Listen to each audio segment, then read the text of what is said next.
आप सभी को नमस्कार। अपने YouTube चैनल में आप सबका बहुत बहुत स्वागत है।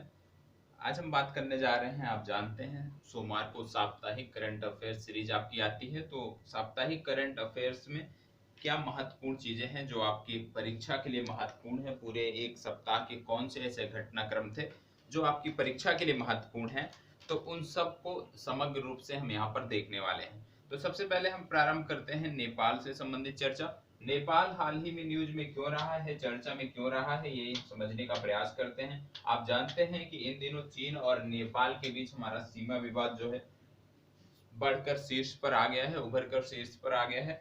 तो नेपाल और चीन से संबंधित कुछ महत्वपूर्ण करंट अफेयर्स इस सप्ताह आपको देखने को मिलेंगे। तो उन सब चीजों को हम समग्र रूप से आगे देखने वाले हैं। तो सबसे पहली बात, नेपाल चर्चा में क्यों है, तो जो सीमा विवाद का कारण है वो अलग हो गया। जो हमारा 3 पॉइंट है सीमा विवाद का, वो अलग चीज हो गई। इसके बारे में हमने एक टू द पॉइंट के अंतर्गत वीडियो बनाया था कि नेपाल की वर्तमान समय में भारत जो सीमा रेखा का निर्धारण किया गया है किस आधार पर किया गया था, और वर्तमान समय में सुगौली की संधि को, क्योंकि दोनों देश मानते हैं, भारत भी मानता है, नेपाल भी मानता है। तो जब दोनों देश उसी संधि को मानते हैं तो समस्या आखिर कहां पर है, क्या समस्या है, इन सब को समग्र रूप से आप देखने के लिए टू द पॉइंट सेक्शन में जाइएगा अपने चैनल की प्लेलिस्ट के, वहां पे आपको देखने को मिल जाएगा। आज हम चर्चा में इसलिए हैं करने वाले हैं कि नेपाल की, क्योंकि नेपाल ने अभी हाल ही में एक बदलाव किया है। क्या बदलाव किया है कि भारत की कोई भी महिला यदि नेपाली पुरुष से जो है शादी करती है, विवाह करती है, तो अब उसको जो नागरिकता दी जाएगी वो 7 वर्षों तक नेपाल में रहने के बाद ही दी जाएगी। मतलब लगातार यदि कोई महिला नेपाल में अपने विवाह के बाद लगातार 7 वर्षों तक नेपाल में रहती है तभी उसको नागरिकता दी जाएगी। ये हाल ही में संशोधन नेपाल सरकार ने किया है। तो याद रखिएगा कितना संशोधन हुआ है, वर्ष याद आना चाहिए कि कितने वर्ष तक के लिए, 7 वर्ष के लिए यदि कोई महिला नेपाल में रहती है अपने शादी विवाह के बाद तभी उसको नेपाल की नागरिकता मिलेगी। अब नेपाल इसलिए चर्चा में है, तो आइए नेपाल से संबंधित कुछ चीजों को देख लेते हैं। सबसे पहली बात, नेपाल, नेपाल की राजधानी हमें पता होना चाहिए। नेपाल की राजधानी है काठमांडू। रुपया की बात आती है तो नेपाली रुपया यहाँ का करेंसी है। और आप एक चीज और जानते होंगे क्या, कि यहाँ के प्रधानमंत्री अक्सर चर्चा में रहते हैं, नाम है केपी शर्मा ओली, खड्ग प्रसाद शर्मा ओली बोलते हैं, शॉर्ट में बोलते हैं हम केपी शर्मा ओली। राष्ट्रपति की बात करें तो राष्ट्रपति आप हमें बताएंगे कि यहाँ पे राष्ट्रपति कौन है, ये आप कमेंट बॉक्स में बताएंगे। अब नेपाल चर्चा में है तो आइए देख लेते हैं, भारत की सीमा नेपाल से लगती है। तो भारत के कौन कौन से ऐसे राज्य हैं जिनकी सीमा नेपाल से लगती है, मतलब भारत के कौन से राज्य हैं जो अपनी सीमा नेपाल के साथ साझा करते हैं। तो सबसे पहले यदि हम उत्तर से देखें तो सबसे पहले आ जाओगे आप उत्तराखंड पर, उत्तराखंड के बाद आप आओगे उत्तर प्रदेश पर, उत्तर प्रदेश के बाद आएगा हमारा बिहार, और बिहार के बाद हमारा आएगा वेस्ट बंगाल, पश्चिम बंगाल, और लास्ट में हमारा आ जाएगा सिक्किम।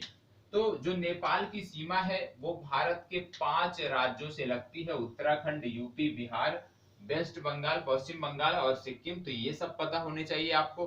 अब चौथा प्रश्न यहाँ से क्या बन सकता है, भारत की नेपाल के साथ कुल कितने किलोमीटर की सीमा है। तो भारत की नेपाल के साथ 1850 किलोमीटर की सीमा है, ये आपको पता होना चाहिए। तो भारत नेपाल के संबंधों में ये बेसिक चीज है, ये आप सबको पता होना चाहिए। करंट से जुड़ा हुआ प्रश्न तो नहीं है, लेकिन भूगोल की परिप्रेक्ष्य से ये महत्वपूर्ण प्रश्न है। अब इसमें क्या चीजें और देखनी है आपको करंट के संदर्भ में, यहाँ पे आप देखोगे सबसे पहली बात कि मोतिहारी अमलेखगंज, मैं अक्सर बताता हूँ और याद होना चाहिए, जब तक रट ना जाए तब तक इसको रिपीट करते जाना है। मोतिहारी से अमलेखगंज जो है एक पाइपलाइन बिछाई गई थी, और ये जो पाइपलाइन थी ये दक्षिण एशिया की पहली क्रॉस बॉर्डर पाइपलाइन थी, ये आपको पता होना चाहिए। दक्षिण एशिया की पहली क्रॉस बॉर्डर जो पाइपलाइन थी वो मोतिहारी से अमलेखगंज को जोड़ती थी। मोतिहारी पड़ता है भारत में, अमलेखगंज पड़ता है नेपाल में, ये आपको पता होना चाहिए। दूसरी बात आती है विश्व हिंदी दिवस। विश्व हिंदी दिवस मनाया जाता है 10 जनवरी को, और विश्व हिंदी दिवस के अवसर पर एक पुस्तक है, बहुत ही प्रसिद्ध पुस्तक है, लेखक भी बहुत ही प्रसिद्ध हैं, नाम इनका है स्वामी विवेकानंद। तो स्वामी विवेकानंद की एक पुस्तक है जिसका नाम था कर्म योग। कर्म योग जो पुस्तक थी स्वामी विवेकानंद की, इसका नेपाली भाषा में अनुवाद किया गया। कब किया गया नेपाली भाषा में अनुवाद, 10 जनवरी को इसका नेपाली संस्करण जारी किया गया। तो ये आपको पता होना चाहिए कि स्वामी विवेकानंद की कौन सी पुस्तक है जिसका नेपाली भाषा में अनुवाद किया गया। तो स्वामी विवेकानंद की पुस्तक का नाम है कर्मयोग और 10 जनवरी के अवसर पर नेपाली संस्करण इसका जारी किया गया। ये आपको पता होना चाहिए। इसके बाद बात आती है दक्षिण Asia air quality take camp का आयोजन काठमांडू में किया गया था। हालिया करंट अफेयर्स है, तो ये आपको पता होना चाहिए नेपाल के संदर्भ में। दूसरी बात आती है नेपाल के संबंध में कि नेपाल ने कक्षा 9 से 12 के छात्रों छात्राओं के लिए क्या कर दिया है, योग शिक्षा को अनिवार्य कर दिया है। तो योग शिक्षा को अनिवार्य करने वाला जो देश बना है वो है नेपाल, और नेपाल ने 9 से 12 तक की कक्षाओं में योग शिक्षा को अनिवार्य कर दिया है। तो नेपाल के संबंध में जो महत्वपूर्ण चीजें थी, जो हालिया करंट अफेयर्स थे, वो हमने देख लिया है। अब एक बहुत ही महत्वपूर्ण बात क्या आती है, आप जानते हैं भारत और नेपाल सीमा साझा करते हैं, और जो नेपाल का व्यापार होता है, जो समुद्री मार्ग से बाहर जाना होता है, वो भारतीय भूभाग से होकर जाता है। भारतीय भूभाग से होकर वो कोलकाता बंदरगाह पर पहुंचता है। तो भारतीय भूभाग पे जो जाता है ये, या भारत से कोई चीज नेपाल को निर्यात की जाती है, तो वो कौन से चेक पॉइंट होते हैं जिनके माध्यम से ये चीजें जाती हैं। तो भारत और नेपाल के बीच अभी तक सिर्फ एक ही होता था, नाम था रक्सौल से वीरगंज। ये जोड़ता था, इंटीग्रेटेड चेक पॉइंट इसको बोलते हैं। ये था रक्सौल से वीरगंज, ये पहला था। लेकिन अभी हाल ही में दूसरा भी बना है, और दूसरा जो बना है वो है जोगबनी से विराटनगर। जोगबनी से विराटनगर, ये भी आपको पता होना चाहिए। ये क्या है, इंटीग्रेटेड चेक पोस्ट है भारत और नेपाल के मध्य। पहला है रक्सौल से वीरगंज, दूसरा है जोगबनी से विराटनगर, ये आपको पता ही होने चाहिए। चलिए बात कर लेते हैं। अब तो हमने बात कर लिया नेपाल की, अब नेपाल के पड़ोसी देश चीन की भी बात कर लेते हैं, क्योंकि चीन भी हाल ही में चर्चा में है। और आप जानते हैं कि लगातार विवाद बढ़ ही रहा है। तो आप जानते हैं एक नाम आपने सुना होगा, क्या है, रहे गोथिक। ये नाम हाल ही में चर्चा में था, ये आपको बताना है क्या है, रहे गोथिक पांडा। दूसरा नाम चर्चा में जो था चीन के संदर्भ में, वो था स्टोन पांडा। ये दो नाम अक्सर लगातार आपको समाचार पत्रों में देखने को मिले होंगे, रहे गोथिक पांडा या स्टोन पांडा। ये दो अलग अलग नाम हैं। ये हैं क्या, ये चीन के साइबर अटैक करने वाले ग्रुप हैं। क्या हैं, साइबर अटैक करने वाले ग्रुप हैं। और इनको जो एक प्रकार से बोले कि प्रशिक्षण देता है, या इनके ऊपर जो शीर्ष नेतृत्व है, उसको बोलते हैं पीपल्स लिबरेशन आर्मी। जो चीन की जो आर्मी है, चीन की जो आर्मी है, उसी के अंतर्गत ये कार्य करते हैं, उसी के दिशा निर्देशन में ये कार्य करते हैं।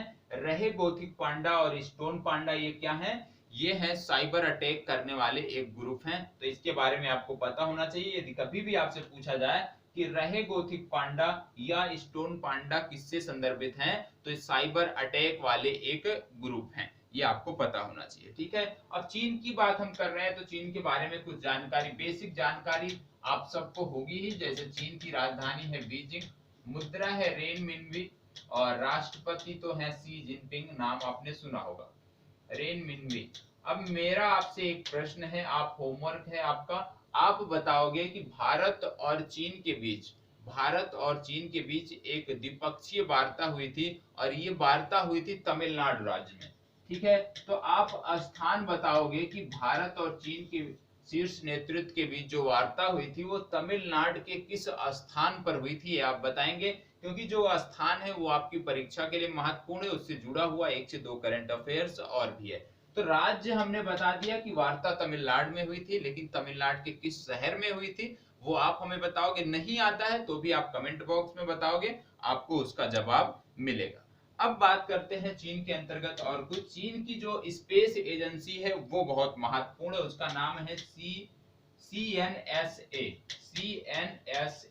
इसी से जुड़ता हुआ एक और नाम है जिसको बोलते हैं फ्रांस की स्पेस एजेंसी, उसका नाम है CNES। तो इसमें आपको अंतर देखना है कि CNSA जो है वो चाइना की स्पेस एजेंसी है, और CNES जो है ये फ्रांस की स्पेस एजेंसी है। दोनों के नाम मिलते हुए हैं। यहाँ पे हमने चाइना के स्पेस एजेंसी की बात क्यों किया है, क्योंकि चीन जो है इसी वर्ष जुलाई माह में मंगल मिशन भेज रहा है। जुलाई माह में इसका मंगल मिशन भेजने का टारगेट है। और जो चाइना मंगल मिशन भेजेगा उसमें जो रॉकेट प्रयुक्त किया जाएगा उसमें होगा लॉन्ग मार्च 5। ये लॉन्ग मार्च जो रॉकेट है ये चीन का बहुत ही पावरफुल रॉकेट है। तो कभी कभी यदि प्रश्न में इस तरह की चीजें दी जाए कि लॉन्ग मार्च जो है किस देश का रॉकेट है, क्योंकि रॉकेट भी अक्सर चर्चा में रहते हैं, तो लॉन्ग मार्च 5Y4 ये रॉकेट है जिसके माध्यम से चीन जो है अपने मंगल मिशन को लॉन्च करेगा। तो ये एक नाम याद रखना है आपको, लॉन्ग मार्च। लॉन्ग मार्च ये चीन का रॉकेट है। इसी तरह से आपने सोयूज रॉकेट सुना होगा। सोयूज रॉकेट जो है ये रूस का बहुत ही पावरफुल रॉकेट है। और तीसरा एक रॉकेट आपने सुना होगा जिसकी अमेरिका की जो स्पेस एजेंसी है नासा वो प्रयोग में लाती है, और उसको आप बताएंगे कि उसका क्या नाम है। अभी हाल ही में उसी रॉकेट, क्योंकि ये एक प्राइवेट कंपनी का रॉकेट है, और उसी रॉकेट की सहायता से अभी हाल ही में कुछ अंतरिक्ष यात्रियों को अंतरिक्ष में भेजा गया है। तो कौन सा रॉकेट वो है, क्योंकि वो जो है रॉकेट जो है एक प्राइवेट कंपनी है अमेरिका की, उसके द्वारा बनाया गया है, और उस कंपनी का एक बहुत ही पावरफुल रॉकेट है। तो उस रॉकेट के बारे में आप हमें बताएंगे, नहीं पता है तो निश्चित रूप से कमेंट बॉक्स में बताइएगा, आपको जवाब मिलेगा। क्योंकि कुछ मेहनत जब आप करेंगे चीजें और बेहतर होती जाएंगी। अब चीन के संबंध में एक चीज और याद रखना है, क्या चीन का एक साडोंग नामक एयरक्राफ्ट कैरियर है। अभी हाल ही में इन्होंने लॉन्च किया साडोंग। तो इनके पास अब 2 एयरक्राफ्ट कैरियर हो गए। तो भारत के पास कितने हैं? भारत के पास अभी है INS विक्रमादित्य, ये जो हमने किससे लिया है? रसिया से लिया है लीज पर। दूसरा हमारे पास जो बना रहे हैं, हम खुद बना रहे हैं, किसके साथ मिलकर? यूनाइटेड किंगडम के साथ मिलकर, उसका नाम है INS विशाल। ठीक है, तो दूसरा एयरक्राफ्ट कैरियर जो हम तैयार कर रहे हैं वो हम यूनाइटेड किंगडम के साथ मिलकर तैयार कर रहे हैं, और इसका नाम है INS विशाल। और जो पहला इस समय सेवा में है नाम है INS विक्रमादित्य, हमने रसिया से लीज पर इसको लिया है। ये चीज आपको पता होना चाहिए। तीसरी बात और एक चीज देख लीजिए यहाँ पे, क्या तियायोंग 2 एक यह चीन का जो है अंतरिक्ष, एक प्रकार से आप इसको कह सकते हैं चीन का अंतरिक्ष स्टेशन था जिसको चीन ने नष्ट कर दिया है। तो तियायोंग नामक जो अंतरिक्ष स्टेशन है किसका है?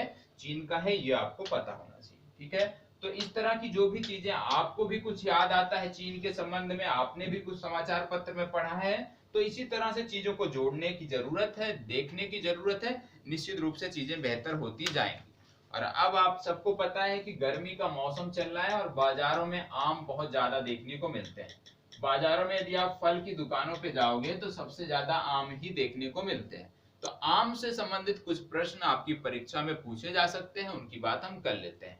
आम से क्या प्रश्न पूछे जा सकते हैं? आम जो फल है इससे संबंधित GI टैग से जुड़े हुए प्रश्न पूछे जा सकते हैं। बहुत सारे, पूरे भारत में बहुत सारे आम की प्रजातियां हैं जिनको GI टैग मिला है, और कुछ आम की प्रजातियां ऐसी हैं जिनके लिए GI टैग की बात हो रही है। संबंधित राज्य सरकारें GI टैग के लिए आवेदन भी कर चुकी हैं। तो जिनके लिए GI टैग का प्रयास किया जा रहा है, इनमें एक नाम आपने नहीं सुना होगा, एक इसका नाम है गौरजीत।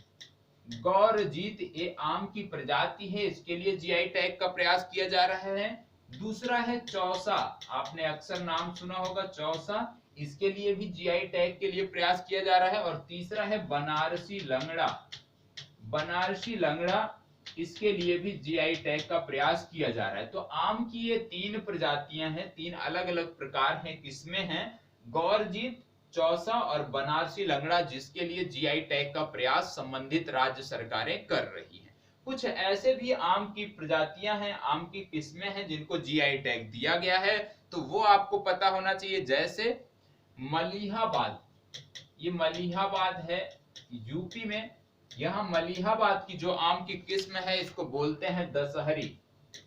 दशहरी आम की किस्म मलिहाबाद की है, इसको GI टैग मिल चुका है। दूसरा है रत्नागिरी की। रत्नागिरी का जो आम है जिसको GI टैग मिला है, इसका नाम है अल्फांसो। इसको GI टैग पूर्व में मिल चुका है, लेकिन आपको स्थान पता होना चाहिए कि कौन सा आम किस स्थान का है। और एक आता है गिर का, गिर गुजरात में है, आप सब जानते होंगे। और मराठावाड़, यहाँ की एक आम की किस्म है दोनों जगह की, उसको नाम दिया गया है केसर, गिर केसर या मराठावाड़ केसर। तो ये भी आम की प्रजाति है। तो याद रखिएगा, यदि आपसे कभी परीक्षा में पूछा जाए तो आप यहाँ पे गलती कर दोगे। यदि आपसे पूछा जाए गिर केसर या मराठावाड़ केसर किस की एक फसल है या किस फल की एक किस्म है, तो यहाँ पे आप गलती कर दोगे, क्योंकि केसर शब्द जुड़ा है इसलिए आप गलती कर सकते हो। तो गिर या मराठावाड़ जो है केसर, ये आम की एक प्रजाति है, इसको जीआई टैग मिल चुका है। इसके बाद आता है आंध्र प्रदेश का एक आम है, नाम है बंगनापल्ली। ठीक है, बंगनापल्ली, ये भी आम की एक किस्म है। ये कहां से संदर्भित है? आंध्र प्रदेश से है, इसको भी जीआई टैग मिल चुका है। इसके बाद आता है भागलपुर का जर्दालू आम।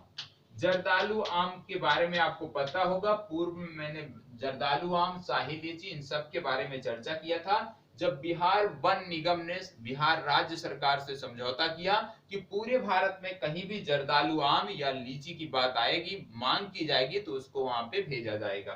ठीक है, तो जर्दालू आम की चर्चा वहां पे किया था, ये भागलपुर से संबंधित है। इसके बाद कर्नाटक के शिमोगा से एक आम की प्रजाति है, इसका नाम है अरपी मिंडी। अरपी मिंडी, ये भी आम की प्रजाति है, कहाँ की है? कर्नाटका की है। और इसके बाद आ जाता है नाम मालदा का। मालदा कहाँ पे है? अक्सर चर्चा में रहता है, आपको पता होगा। नहीं पता है तो गलत बात है, इसका मतलब आप करंट अफेयर्स अच्छे से नहीं पढ़ रहे हैं, भारत के राज्यों के बारे में और उनसे जो चर्चित स्थान है उनके बारे में आपको नहीं पता। तो मालदा के बारे में आपको पता होना चाहिए। हिमसागर और लक्ष्मण भोज, यहाँ की दो आम की प्रजाति है, लक्ष्मण भोग और एक और है फजली। तीन आम की प्रजाति, ये मालदा है पश्चिम बंगाल में, तो ये तीन आम की प्रजाति, तीन आम की किस्में, ये पश्चिम बंगाल से संबंधित है। जर्दालू ये आपका बिहार से हो गया, बंगनापल्ली आंध्र प्रदेश से हो गया, और क्या लिखा था हमने? गिर और मराठावाड़ से जो है ये केसर नामक आम की प्रजाति है। रत्नागिरी से अल्फांसो हो गया, और मलिहाबाद उत्तर प्रदेश से दशहरी हो गया। तो ये आम की कुछ किस्में हैं जिनके बारे में आपको पता होना चाहिए। अब अगली बात आती है कि जीआई टैग होता क्या है। जीआई टैग जो है किसी भी उत्पाद के लिए एक प्रतीक चिन्ह के समान होता है, ये आपको पता होना चाहिए। दूसरी बात इससे संबंधित क्या और आपको पता होना चाहिए कि यह जो जीआई टैग होता है ये उत्पाद की विशिष्ट भौगोलिक उत्पत्ति, विशेष गुणवत्ता और पहचान के संदर्भ में दिया जाता है, पहचान के आधार पर दिया जाता है। एक और आवश्यक चीजें हैं जो आपको पता होना चाहिए। क्या? पीटी में पूछा जा सकता है कि जीआई टैग जो है उन्हीं प्रकार की फसलों, उन्हीं प्रकार के फलों को दिया जाता है जिनकी प्रोसेसिंग संबंधित क्षेत्र में ही होती है। मान लीजिए जैसे भागलपुर का आम, भागलपुर से जीआई टैग उसको मिला है, यदि उस आम को हम कहीं और से, जर्दालू आम को मान लीजिए यदि हम उसकी प्रोसेसिंग यूपी से करते हैं तो उसको जीआई टैग नहीं दिया जाएगा, ये आपको पता होना चाहिए। मतलब जिस क्षेत्र विशेष से किसी भी वस्तु को जीआई टैग मिलता है उसकी प्रोसेसिंग भी उसी क्षेत्र से होनी चाहिए। तीसरी महत्वपूर्ण बात कि जीआई टैग मैक्सिमम 10 वर्षों के लिए दिया जाता है। यदि किसी भी वस्तु या उत्पाद को जीआई टैग मिला है तो वो सिर्फ 10 वर्षों तक के लिए ही मान्य होता है। आगे पुनः इसको यदि दिया जाता है तो कंटिन्यू होगा, नहीं तो 10 वर्षों बाद उसका जीआई टैग का जो टैग मिलता है वो समाप्त माना जाता है। और पहली बार जीआई टैग की बात करें तो पहली बार 15 सितंबर 2003 को जीआई टैग जो है दिया गया। मतलब जीआई टैग के लिए जो कानून बनाया गया उसको क्रियान्वयन कब किया गया? 15 सितंबर 2003 को। तो जीआई टैग से संबंधित यदि कोई भी प्रश्न आता है तो निश्चित रूप से अब आपका गलत नहीं होगा, क्योंकि उससे संबंधित जो भी महत्वपूर्ण चीजें थी वो आपको बताई जा चुकी हैं। चलिए अगला प्रश्न देखते हैं। अगला प्रश्न आता है विश्व शरणार्थी दिवस, बहुत ही महत्वपूर्ण है। विश्व शरणार्थी दिवस कब मनाया जाता है? पहली बात, जब दिवस की बात आती है तो सबसे पहले आपको पता होना चाहिए कोई भी दिवस होता है तो वो दिवस कब मनाया जाता है। दूसरा महत्वपूर्ण प्रश्न दिवस से क्या उठता है कि उसकी थीम क्या है।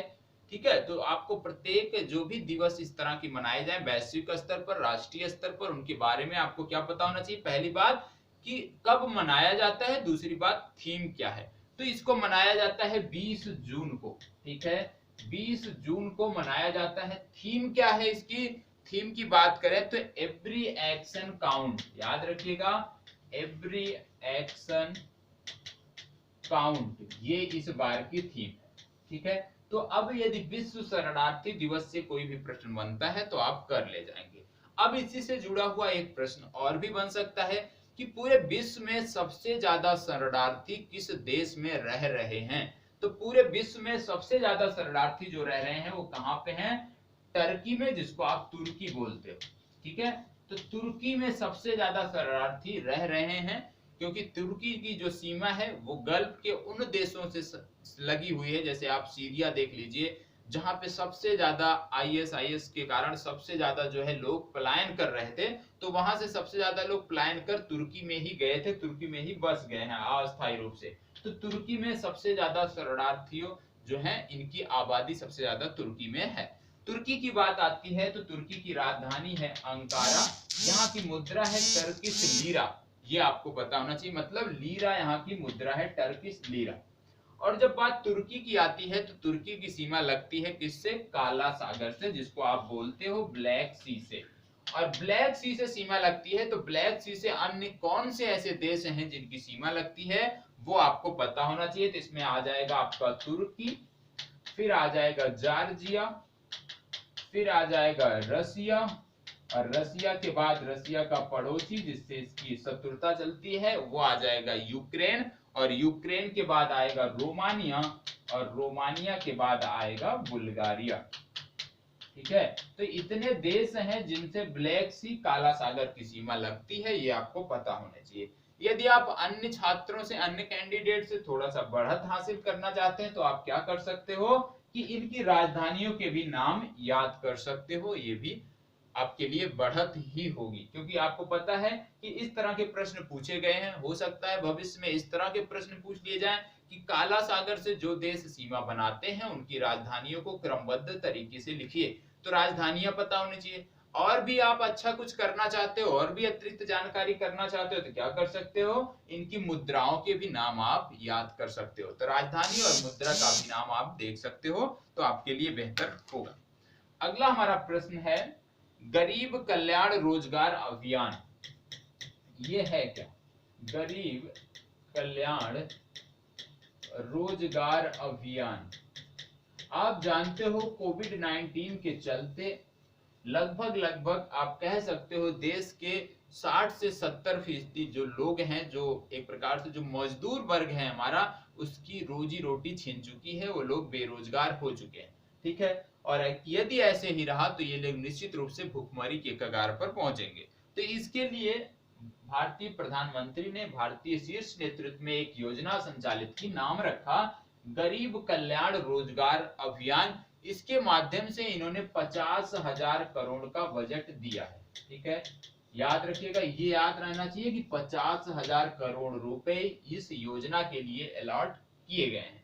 अब ये योजना, कोई भी योजना होती है, आपने देख लिया किस वर्ग से संदर्भित है, आपने देख लिया। इसके माध्यम से क्या किया जाएगा, इन पैसों के उपयोग से उस क्षेत्र में जो भी राज्य या जो भी जिले इनसे जुड़ेंगे, उनमें कुछ ऐसी अवसंरचना विकास की परियोजनाएं संचालित कराई जाएंगी, कुछ इस तरह की इंडस्ट्रीज लगाई जाएंगी जिससे लोगों को ज्यादा से ज्यादा उनके कौशल के अनुसार रोजगार मिल सके। अब इसमें यदि आप देखो कोई भी योजना होती है तो सबसे पहली बात उद्देश्य क्या है, कितना धन का आवंटन किया गया। तीसरी महत्वपूर्ण बात होती है कि उसको कहां से प्रारंभ किया गया, कहां से लॉन्च किया गया। तो गरीब कल्याण रोजगार योजना को जो लॉन्च किया गया है, ये लॉन्च किया गया है खगड़िया से। ये खगड़िया कहाँ पे है? बिहार में है। तो खगड़िया बिहार से इस योजना का संचालन, इस योजना का लॉन्च किया गया।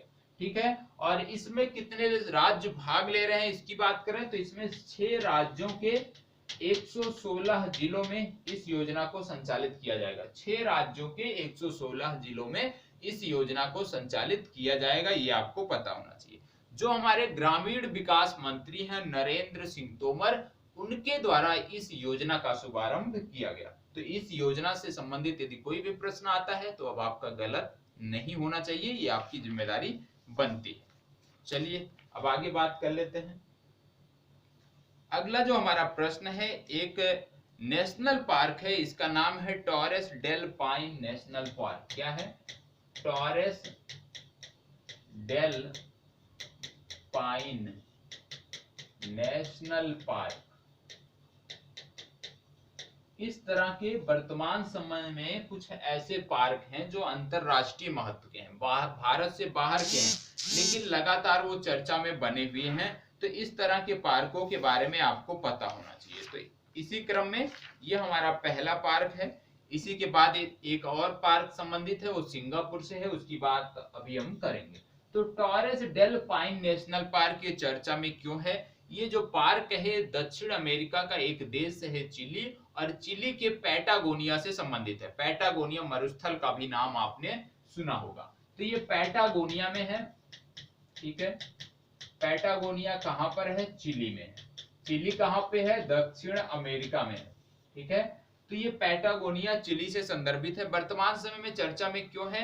यहाँ पे एक प्रजाति, एक स्तनधारी प्रजाति पाई गई है जिसका नाम थोड़ा सा टिपिकल है, अच्छे से नोट कर लीजिएगा। मैं थोड़ा बड़े में इसको लिख दे रहा हूं, गलत नहीं होनी चाहिए। मैग्लानोडॉन, मैग्लानोडॉन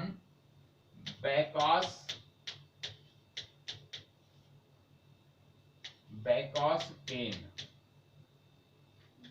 ठीक है। ये नाम है मैग्लानोडॉन बैकॉस्केन। और ये चर्चा में क्यों है? ये एक स्तनधारी प्रजाति है। माना जाता है कि इसका, क्योंकि इसका यहाँ पे क्या मिला है? इसके जीवाश्म मिले हैं, और माना जाता है कि ये जो प्रजाति है ये 74 मिलियन वर्ष पूर्व यहाँ पे निवास करती थी। कितने वर्ष पूर्व? 74 मिलियन वर्ष पूर्व इस क्षेत्र में निवास करती थी, इस पार्क के आसपास के क्षेत्र में रहती थी। तो याद रहना चाहिए आपको, मैग्लानोडॉन बैकॉस्केन कहां पे पाया गया है? Torres del Paine National Park में इसके जीवाश्म मिले हैं, और ये नेशनल पार्क चिली में है, चिली की पैटागोनिया में स्थित है। ये आपको पता होना चाहिए। और बताया जाता है, जो वैज्ञानिक शोधकर्ता हैं वो बताते हैं कि ये जो स्तनपायी है ये उस समय डायनासोर, मगरमच्छ और कछुओं के साथ मिलकर साथ रहते थे। तो बहुत ही पुरानी प्रजाति है। अक्सर परीक्षा में इस तरह के प्रश्न पूछे जाते हैं, तो ये आपको पता होना चाहिए, ठीक है। और जब हम प्रजातियों की बात कर रहे हैं, तो अभी हाल ही में अरुणाचल प्रदेश में मछली की एक नई प्रजाति पाई गई है जिसका नाम है सिजोथो। ये देख लीजिएगा, ये अरुणाचल प्रदेश में पाई गई है सिजोथोरैक्स। सिजोथोरैक्स जो ये प्रजाति है ये कहां पे पाई गई है? ये अरुणाचल प्रदेश में पाई गई है। इसका पूरा नाम यदि हम देखें तो सिजोथोरैक्स, और ये सिकुसरिन, ये नदी है यहाँ पे, सिकुस एक नदी है अरुणाचल प्रदेश में, उसी के नाम पे रखा गया है मेंसिस। तो आप सिर्फ ये याद रखिएगा, सिजोथोरैक्स एक मछली की प्रजाति है। कहां पे पाई गई है? अरुणाचल प्रदेश में पाई गई है। और अरुणाचल प्रदेश की बात करें तो अरुणाचल प्रदेश में इससे पहले मेढक की दो नई प्रजातियां पाई गई थी। एक का नाम था राइज, राइज नामक ये मेढक की प्रजाति थी, अरुणाचल प्रदेश में पाई गई थी। दूसरे का नाम था मेगाफ्रीस, मेगाफ्रीस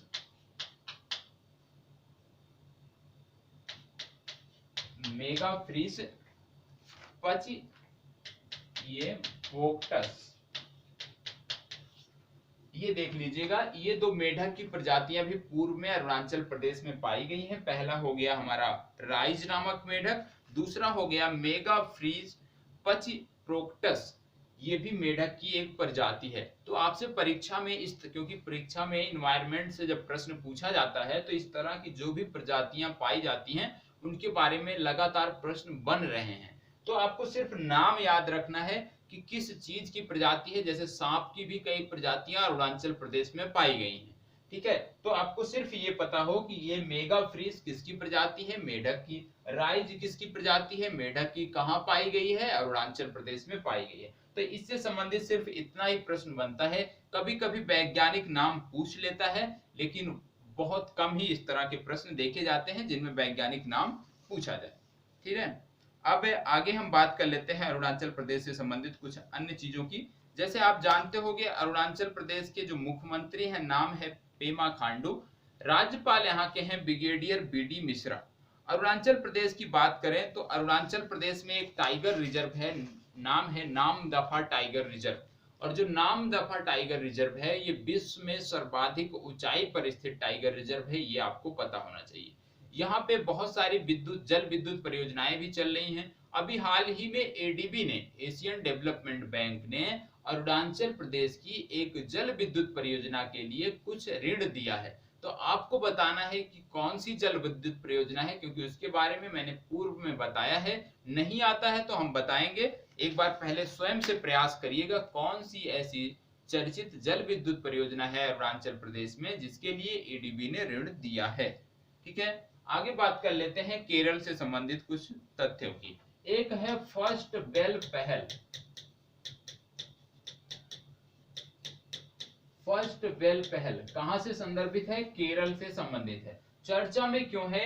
सबसे पहले समझने की जरूरत है ये फर्स्ट बेल पहल है क्या। आप जानते हैं वर्तमान समय में कोविड-19 के संक्रमण के इस दौर में कक्षाएं पूरी तरह से बंद हैं। जो ऑफलाइन कक्षाएं होती थी, क्लासरूम में जो संचालित की जाती थी, वो पूरी तरह बंद है पूरे भारत में।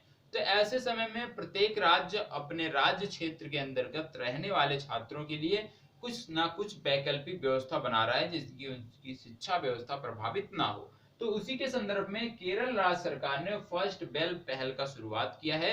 इस पहल के अंतर्गत केरल राज्य सरकार द्वारा शैक्षणिक कार्यक्रम प्रारंभ किए जाएंगे। जो इनका राज्य सरकार का, जो इनका स्टेट का एक चैनल है, उसके माध्यम से ये शैक्षणिक कार्यक्रम प्रारंभ हो रहे हैं। तो याद रखिए फर्स्ट बेल पहल कहाँ की है? केरल राज्य सरकार की एक पहल है। किससे संबंधित है? ऑनलाइन शिक्षा से संबंधित है। ठीक है, कौन संचालित कर रहा है? तो यहाँ पे एक काइट नाम का एनजीओ है, उसके द्वारा इसका संचालन किया जा रहा है। और जब बात केरल की आती है तो केरल की राजधानी तुरंत आपको याद आना चाहिए। यहाँ के मुख्यमंत्री और राज्यपाल के भी बारे में आपको पता होना चाहिए। केरल की राजधानी है तिरुवनंतपुरम। यहाँ के मुख्यमंत्री हैं पिनरई विजयन, राज्यपाल हैं मोहम्मद आरिफ मोहम्मद खान। आप जानते हैं केरल राज्य सरकार ने शराब की जो है ऑनलाइन डिलीवरी कराने के लिए क्या एक इन्होंने ऐप बनाया था, नाम था बेबक्यू।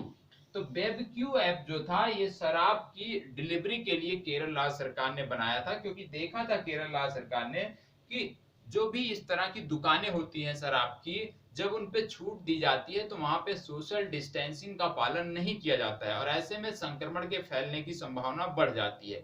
उसी को देखते हुए केरल सरकार ने बेबक्यू नामक एक ऐप बनाया जिसके माध्यम से आप ऑनलाइन शराब की बिक्री कर सकते हैं, इसको आप ऑनलाइन बुक कर सकते हैं। दूसरी बात, केरल भारत का पहला राज्य है जिसने CFL और फिलामेंट की बिक्री पर, प्रयोग पर पूरी तरह से नवंबर से ही रोक लगा दिया है, ये आपको पता होना चाहिए। और ये एक नाम है एधयू ऐप।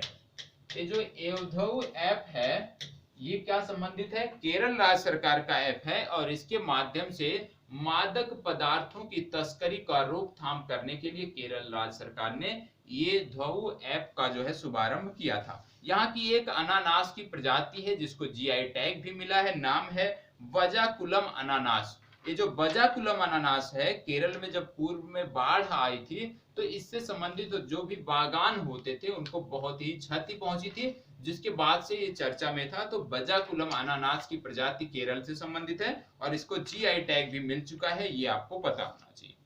चलिए आगे बढ़ते हैं और कुछ अन्य तथ्यों को देखते हैं। सबसे पहला हम देखने वाले हैं आगे हॉग बैजर के बारे में। हॉग बैजर के बारे में शायद आप सबने सुना होगा, पढ़ा होगा, और नहीं पढ़ा है तो पढ़ा होना चाहिए क्योंकि इस तरह की चीजें आपकी परीक्षा में पूछी जाती हैं। ठीक है, इस बार इन्वायरमेंट से प्रश्न बढ़ने की संभावना है, निश्चित रूप से बढ़ेंगे और इसी तरह के प्रश्न पूछे जाएंगे। ये हॉग बैजर है क्या? हॉग बैजर इसको बोलते हैं, हॉग बैजर जो है एक प्रजाति जीव है, एक अलग प्रजाति का जीव है। इसको एक प्रकार से यदि देखा जाए तो इसमें सुअर, और जो सुअर होती है उसके भी लक्षण मिलते हैं, और दूसरा भालू, मतलब सुअर और भालू दोनों के लक्षण देखने को मिलते हैं इस प्रजाति में। इसकी जो बनावट है, शारीरिक बनावट, ये सुअर और भालू दोनों से मिलती हुई है। हाल ही में पहली बार पूर्वोत्तर भारत में हॉग बैजर के 3 बच्चे मिले हैं और ये जो 3 बच्चे मिले हैं कहाँ पे मिले हैं? त्रिपुरा राज्य में मिले हैं। और जैसे ही त्रिपुरा राज्य में ये मिले, त्रिपुरा आपकी परीक्षा के लिए महत्वपूर्ण हो गया। फिर जो ये 3 बच्चे मिले उनको एक राष्ट्रीय वन्य जीव अभ्यारण्य है त्रिपुरा राज्य में, टोटल 4 हैं त्रिपुरा राज्य के अंतर्गत। उनमें से एक जो सबसे बड़ा वन्य जीव अभ्यारण्य है त्रिपुरा राज्य के अंतर्गत, उन्हीं को इन बच्चों को सौंप दिया गया है, उन्हीं को संरक्षण करने की जिम्मेदारी दी गई है। और जब संरक्षण की जिम्मेदारी दी गई है तो जो भी वन्य जीव अभ्यारण्य है वो आपकी परीक्षा के लिए महत्वपूर्ण हो गया है। तो कौन सा है? ये है सिपाही जला वन्य जीव अभ्यारण्य।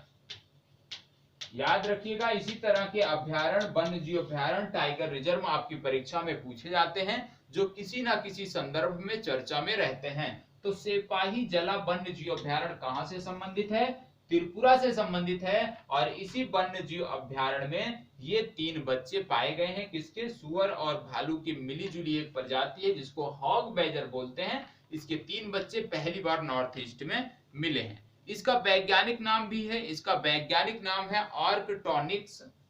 वैज्ञानिक नाम भी नोट कर लीजिएगा, आर्कटोनिक्स। ये इसका वैज्ञानिक नाम है। कॉलरिस, आर्कटोनिक्स कॉलरिस, ये इसका वैज्ञानिक नाम है। ये भी आपको पता होना चाहिए, ठीक है। और जो ये वन्य जीव अभ्यारण्य है जिसकी चर्चा यहाँ पे किया है, सिपाही जला वन्य जीव अभ्यारण्य, ये तेंदुओं के कारण चर्चा में रहता है। विशेष रूप से इस वन्य जीव अभ्यारण्य में तेंदुओं की आबादी, तेंदुओं के आवास देखे जा सकते हैं, ठीक है। अब त्रिपुरा की बात हो रही है, त्रिपुरा के बारे में भी कुछ पता होना चाहिए। सबसे पहली बात, त्रिपुरा के जो मुख्यमंत्री हैं उनके बारे में पता होना चाहिए। विप्लव कुमार देव यहाँ के मुख्यमंत्री हैं, रमेश बैस यहाँ के राज्यपाल हैं, ये आपको पता होना चाहिए। त्रिपुरा राज्य सरकार ने एक कार्यक्रम शुरू किया था, नाम था नूतन दिशा कार्यक्रम, ठीक है। नूतन दिशा जो कार्यक्रम था त्रिपुरा राज्य सरकार का, ये शिक्षकों को प्रशिक्षित करने के लिए था, जिससे बच्चों को बेहतर ढंग से शिक्षा मिल सके। दूसरा है खर्ची पूजा मेला। खर्ची पूजा मेला ये त्रिपुरा का एक प्रमुख त्योहार है, खर्ची पूजा मेला, ये आपको पता होना चाहिए। और आपको एक चीज और पता होना चाहिए त्रिपुरा के संबंध में, कि जो 7वीं आर्थिक जनगणना प्रारंभ हुई है, इसका शुभारंभ त्रिपुरा राज्य से हुआ है, ये भी आपको पता होना चाहिए। पूर्वोत्तर भारत का एकमात्र जो सेज बन रहा है, जिसको बोलते हैं स्पेशल इकोनॉमिक जोन या विशेष आर्थिक जोन, ये सबरूम जिले में बन रहा है। त्रिपुरा के सबरूम जिले में नॉर्थ ईस्ट के पहले सेज या विशेष आर्थिक जोन की आधारशिला रखी गई है, बन रहा है। और एक चीज और याद रखिएगा त्रिपुरा के संबंध में, क्या यहाँ पे एक रबर की प्रजाति है जिसको बोलते हैं RR11429, ये एक रबर की प्रजाति है और इसको विकसित किया है त्रिपुरा सरकार ने। तो त्रिपुरा सरकार ने जिस रबर की प्रजाति को विकसित किया उसका नाम है RR11429। ये रबर की प्रजाति है, ये कम तापमान पे भी बेहतर ढंग से इसको जो है विकसित किया जा सकता है, इसके प्रोडक्ट बनाए जा सकते हैं और रोग प्रतिरोधी भी है। तो इसके बारे में इतनी ही जानकारी आपके लिए पर्याप्त है। अगली बात हम कर लेते हैं सत्यभाभा की। सत्यभाभा क्या है? सत्यभाभा जो हमारा कोयला मंत्रालय है उसके द्वारा एक पोर्टल शुरू किया गया है, नाम है सत्यभाभा। क्यों शुरू किया गया है? आत्मनिर्भर भारत अभियान को पूरा करने के लिए, मतलब कोयला मंत्रालय जो है वो आत्मनिर्भर भारत में सहभागिता देना चाहता है, जिससे कोयले के खनन से संबंधित, नवाचार से संबंधित सभी कार्यक्रम बेहतर ढंग से संचालित किए जा सके। इसके लिए इन्होंने सत्यभाभा कार्यक्रम लॉन्च किया है। और जो हमारे कोयला मंत्री हैं इनका नाम है प्रहलाद जोशी। कंफ्यूजन मत करिएगा, एक और मंत्री हैं हमारे, उनका नाम है प्रहलाद सिंह पटेल। प्रहलाद सिंह जो पटेल हैं ये हमारे पर्यटन मंत्री हैं, और जो प्रहलाद जोशी हैं ये हमारे कोयला मंत्री हैं। दोनों का नाम प्रहलाद प्रहलाद है, तो अंतर आपको स्पष्ट करना है कि आपकी गलती ना हो, ठीक है। आगे बात कर लेते हैं हम। मैंने बोला था कि अभी सिंगापुर से संबंधित एक बात करनी है, एक राष्ट्रीय अभ्यारण्य की बात करनी है। जैसे अभी आपने देखा था एक चिली से संबंधित, तो सिंगापुर वाला भी देख लीजिए। दोनों का नाम एक जगह नोट कर लीजिएगा। इसका नाम है बुकिट तिमाह।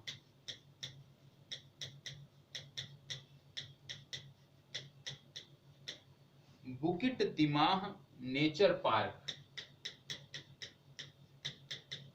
ये जो बुकिट तिमाह नेचर पार्क है ये है सिंगापुर में। और जैसे ही सिंगापुर की बात आती है आपको एक चीज पता होना चाहिए कि इसका पड़ोसी देश है मलेशिया। और जो मलेशिया है वो सिंगापुर से जौहर स्ट्रेट, जौहर जल संधि के माध्यम से अलग होता है। तो जौहर स्ट्रेट, जैसे ही सिंगापुर या मलेशिया का नाम सुने आपके दिमाग में तुरंत जौहर स्ट्रेट आना चाहिए। और जैसे ही मलेशिया का नाम आए आपको पता होना चाहिए कि मलेशिया से हम पाम और पाम ऑयल का आयात करते थे, जिसको भारत सरकार ने प्रतिबंधित कर दिया है। और जब पाम की बात आती है तो दो चीज आपको पता होना चाहिए कि हमने भी एक पाम ट्री जो है लक्षद्वीप से लाकर उसको बसाया है। कहां पे? पुणे में। पुणे में हमारा एक संस्थान है जहां पे उस प्रजाति को लाकर बसाया है। पिछले वीडियो में मैंने बताया था, आज भी बता रहा हूं, आपको उसका नाम पता होना चाहिए। और जब मलेशिया की बात आती है तो आपको बता दें, मलेशिया जो है, मलेशिया से जो राइनो, जिसको आप गैंडा बोलते हो, तो सुमात्रा राइनो जो है वो अब समाप्त हो चुके हैं।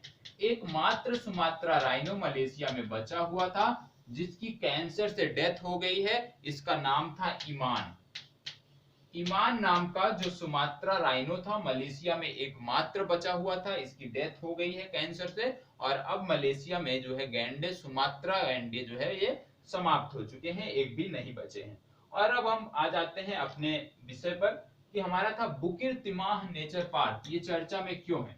आप जानते हैं बुकिर तिमाह नेचर पार्क जो है, सबसे पहली बात ये कहां पे है? सिंगापुर में। चर्चा में क्यों है? क्योंकि यहाँ पे आर्किड की एक नई प्रजाति खोजी गई है। आर्किड एक प्रकार का पुष्प होता है, पौधा होता है, फूल का पौधा होता है, जिसको सजावटी पौधे के रूप में आप देखते हैं, सजावट के लिए इसका प्रयोग किया जाता है। भारत में अभी हाल ही में एक जनगणना हुई थी आर्किड के संबंधित। तो भारत में जो पहला आर्किड व्यापक सर्वेक्षण हुआ था, इसमें पाया गया था कि भारत के अरुणाचल प्रदेश में सबसे ज्यादा आर्किड की किस्म मिलती हैं। भारत में ओवरऑल भारत में 1256 प्रकार के आर्किड के पौधे, आर्किड के पुष्प मिलते हैं, लेकिन सबसे ज्यादा इसमें अरुणाचल प्रदेश में पाए जाते हैं। और आर्किड कहाँ पे पाया जाता है विशेषकर भारत में? हिमालयी क्षेत्र में ये विशेषकर पाया जाता है। नॉर्थ ईस्ट आप देख लीजिए, हिमाचल में भी पाया जाता है। तो हिमालयी जो क्षेत्र है भारत का, वहां पे आर्किड की किस्में पाई जाती हैं।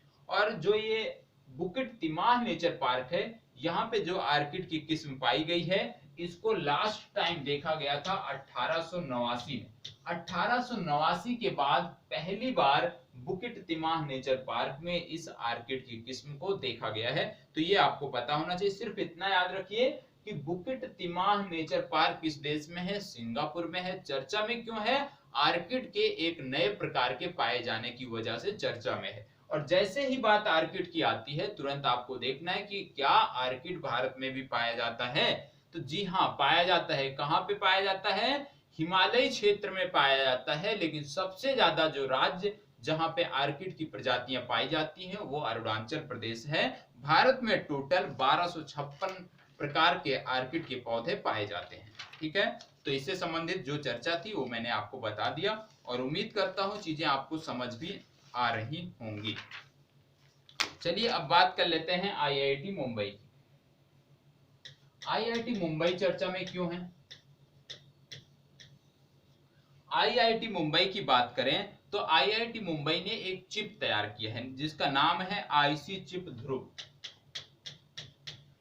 आईसी चिप ध्रुव, इसको तैयार किया है किसने? आईआईटी मुंबई ने, और उसी के कारण ये चर्चा में है। और जैसे ही बात आईआईटी मुंबई की आती है, बॉम्बे की आती है, आपको एक चीज पता होनी चाहिए। क्या? कि माइक्रो प्रोसेसर एक अजीत था, अजीत को भी आईआईटी बॉम्बे ने विकसित किया था। और एक क्वारंटाइन से जो लोग भाग जा रहे थे उनको किस प्रकार से ट्रैक किया जाए, एक जीपीएस आधारित व्यवस्था भी तैयार की थी आईआईटी बॉम्बे ने, ये भी आपको पता होना चाहिए। और जब हम माइक्रो प्रोसेसर अजीत की बात कर रहे हैं तो भारत में एक और माइक्रो प्रोसेसर बनता है जिसका नाम है शक्ति। और शक्ति को किसने बनाया है? इसको बनाया है मद्रास ने, आईआईटी मद्रास ने। तो आपको कंफर्म रखना है कि आईआईटी मद्रास ने कौन से चिप का निर्माण किया है और आईआईटी बॉम्बे या मुंबई ने किस चिप को बनाया है। दूसरी बात, आईआईटी मद्रास ने, आप जानते हैं, स्मार्ट एजी ड्रोन को बनाया था। आप जानते हैं किसानों को समय समय पर फसलों में दवाओं का छिड़काव, कीटनाशकों का छिड़काव करना पड़ता है, जिससे उनके स्वास्थ्य पर नकारात्मक प्रभाव पड़ता है। तो उसी को ध्यान में रखते हुए आईआईटी मद्रास ने एक ड्रोन बनाया जो दवाओं का छिड़काव आसानी से कर सके, किसानों के लिए सुविधाजनक खेती को बना सके। तो उसको जो तैयार किया है वो भी किया है किसने? आईआईटी मद्रास ने। तो इस तरह की चीजें भी आपको याद रखनी है। आगे बात कर लेते हैं उड़ीसा से। अभी हाल ही में हाई कोर्ट ने पूरी जो रथ यात्रा होती है इस पर रोक लगा दिया है। तो पूरी जो रथ यात्रा है इस पे रोक लगी है, तो ये आपके लिए महत्वपूर्ण हो गया। सबसे पहली बात, पूरी रथ यात्रा जो है किस राज्य में निकाली जाती है? ओडिशा में निकाली जाती है। कहां पे? ओडिशा में निकाली जाती है। अब दूसरा प्रश्न बनता है कि जो रथ यात्रा होती है वो किस ईश्वर, किस भगवान से संबंधित होती है? तो भगवान जगन्नाथ से संबंधित होती है। भगवान जगन्नाथ से संबंधित होती है। तीसरी बात आपको क्या देखना है उड़ीसा के बारे में कि उड़ीसा में बहुत सारे मंदिर हैं, और पिछले वीडियो में मैंने मंदिरों के बारे में बताया था जो उड़ीसा से संदर्भित हैं। क्योंकि मंदिर की बात हो रही है, धर्म की बात हो रही है, तो उन मंदिरों के बारे में भी आपका कार्य बनता है कि स्वयं से आप रिवीजन कर लें। उड़ीसा की बात करें तो उड़ीसा के मुख्यमंत्री हैं नवीन पटनायक, यहाँ के राज्यपाल हैं गणेशी लाल। अब उड़ीसा से संबंधित क्या महत्वपूर्ण है आगामी परीक्षाओं के लिए कि उड़ीसा जो हमारा राज्य है, या ओडिशा बोलते हैं, तो ओडिशा जो हमारा राज्य है, यहाँ राज्य सरकार द्वारा भारतीय हॉकी को प्रायोजित किया जा रहा है। जैसे इस तरह का प्रश्न क्यों महत्वपूर्ण है? क्योंकि आप लगातार सवाल सुन रहे होंगे, प्रश्न उठ रहा है कि चीनी सामानों को बैन किया जाना चाहिए। ठीक है, तो चीनी सामानों को बैन किया जाना चाहिए, तो भारतीय जो क्रिकेट है, भारतीय क्रिकेट की जो टीम है उसको प्रायोजित करता है एप्पो, और एप्पो कहाँ का मोबाइल फोन है? चाइनीज का है। तो उसी से संदर्भित ये भी जुड़ा है कि भारतीय हॉकी को कौन प्रायोजित करता है। आप भारतीय हॉकी के प्लेयरों की टी शर्ट देखोगे उसमें स्पष्ट फ्रंट पे ओडिशा लिखा होगा, मतलब ओडिशा राज्य सरकार भारतीय हॉकी को प्रायोजित कर रही है। और जैसे ही बात हॉकी की आती है, आपको पता होगा कि हॉकी का एक वर्ल्ड कप होने वाला है 2022 में, एक वर्ल्ड कप होने वाला है 2023 में। जो 2022 में होने वाला है वो है महिला वर्ल्ड कप, और ये जो महिला वर्ल्ड कप होगा ये कहां पे होगा? ये होगा आपके नीदरलैंड में, मतलब यूरोप में होगा। नीदरलैंड और स्पेन में होना है। ठीक है, महिला वाला वर्ल्ड कप स्पेन और नीदरलैंड में होगा। लेकिन जो पुरुषों का वर्ल्ड कप 2023 में होगा ये भारत में होगा, और भारत के उड़ीसा राज्य में होगा। उड़ीसा राज्य के दो स्टेडियम हैं, एक का नाम है कलिंगा स्टेडियम, पूर्व में भी यहाँ पे हॉकी का वर्ल्ड कप हो चुका है। कलिंगा स्टेडियम है भुवनेश्वर में। दूसरा स्टेडियम है राउरकेला में, राउरकेला उड़ीसा के अंतर्गत ही आता है, और इस स्टेडियम का नाम है बीजू पटनायक हॉकी स्टेडियम। तो जो भारत में 2023 में हॉकी का वर्ल्ड कप, हॉकी का विश्व कप होने वाला है, दो स्टेडियमों में होगा। पहला कलिंग, दूसरा हो गया बीजू पटनायक हॉकी स्टेडियम, राउरकेला और भुवनेश्वर में संपादित होगा। तो ये आपको लेटेस्ट है, ये आपको पता होना चाहिए, आगामी परीक्षा में पूछा जा सकता है।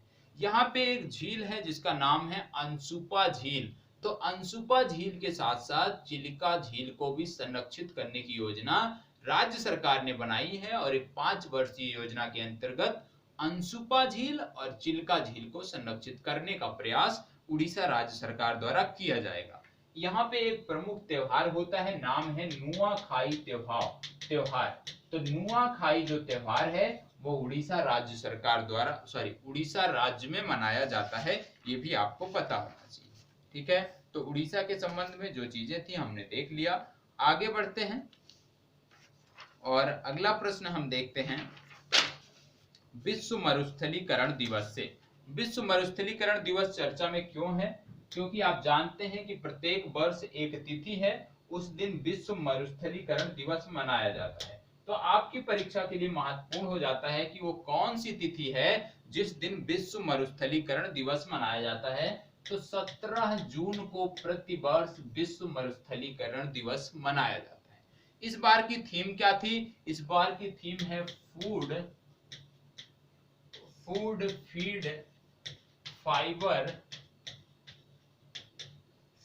Feed fibre sustainable production naval production, food feed fibre, sustainable production and consumption. ये इस बार की थीम है। किसकी थीम है? विश्व मरुस्थलीकरण की थीम है। ये आपको पता होना चाहिए। मैंने ये उस तरह से देखा जाए तो बहुत ही महत्वपूर्ण प्रश्न नहीं है, लेकिन चर्चा इसलिए किया है क्योंकि भारत सरकार ने वर्ष 2020 तक कुछ लक्ष्य रखे हैं इससे संबंधित। क्या लक्ष्य रखा है भारत सरकार ने? भारत सरकार ने बोला है कि हम 2.6 करोड़ हेक्टेयर भूमि को कृषि योग्य बनाएंगे। कब तक बनाएंगे? 2020 तक बनाएंगे। तो ये जो टारगेट है ये आपको महत्वपूर्ण है कि भारत ने बोला है कि वर्ष 2020 तक 2.6 करोड़ हेक्टेयर भूमि को हम कृषि योग्य बनाएंगे, इसलिए आपको इसको याद रखना है। ठीक है। इसके बाद आप जानते हैं सूर्य ग्रहण हुआ था, और सूर्य ग्रहण से एक प्रश्न बन जाता है। क्या प्रश्न बन जाता है कि 21 जून को जब सूर्य ग्रहण हुआ था तो उसको पहली बार लाइव टेलीकास्ट उसका कराया गया, और जो लाइव टेलीकास्ट हुआ उसके किसके द्वारा हुआ, किस संस्थान के द्वारा, कहां से किया गया? वो किया गया आर्यभट्ट प्रेक्षण विज्ञान शोध संस्थान। और आर्यभट्ट प्रेक्षण विज्ञान शोध संस्थान जो है वो नैनीताल उत्तराखंड से संदर्भित है। तो आपको परीक्षा में पूछा जा सकता है कि आर्यभट्ट प्रेक्षण विज्ञान शोध संस्थान कहाँ पे है? नैनीताल उत्तराखंड में है। और जैसे ही उत्तराखंड की बात आती है तो उत्तराखंड के बारे में कुछ चीजें आप देख लेते हैं। क्या उत्तराखंड की राजधानी है देहरादून। बेबी रानी मौर्य यहाँ की राज्यपाल हैं। त्रिवेंद्र सिंह रावत यहाँ के मुख्यमंत्री हैं। आप जानते हैं कि बिजली चोरी वर्तमान समय में भारत के लिए बहुत, एक प्रकार से देखें तो बहुत ही विकट समस्या है। तो बिजली चोरी को रोकने के लिए उत्तराखंड राज्य सरकार ने ऊर्जा गिरी नामक योजना चलाई थी, ये आपको पता होना चाहिए। मुख्यमंत्री दाल पोषण योजना भी इनके द्वारा चलाई गई थी, जिसके माध्यम से प्रत्येक राशन धारक को 2 किलोग्राम दाल कम दाम पर, कम मूल्य पर छूट के साथ दी जाएगी। इसके अतिरिक्त 66वें राष्ट्रीय फिल्म समारोहों में उत्तराखंड राज्य को मोस्ट फिल्म फ्रेंडली स्टेट के रूप में चुना गया, पुरस्कृत किया गया, ये भी आपको पता होना चाहिए। ठीक है। तो उत्तराखंड के बारे में भी हमने देख लिया। अब एक दवा है जिसका 3rd फेज का ट्रायल चल रहा है, तीसरी फेज का इसका ट्रायल चल रहा है, इसलिए ये आपके लिए महत्वपूर्ण है। इसका नाम है यूमीफेनोवीर।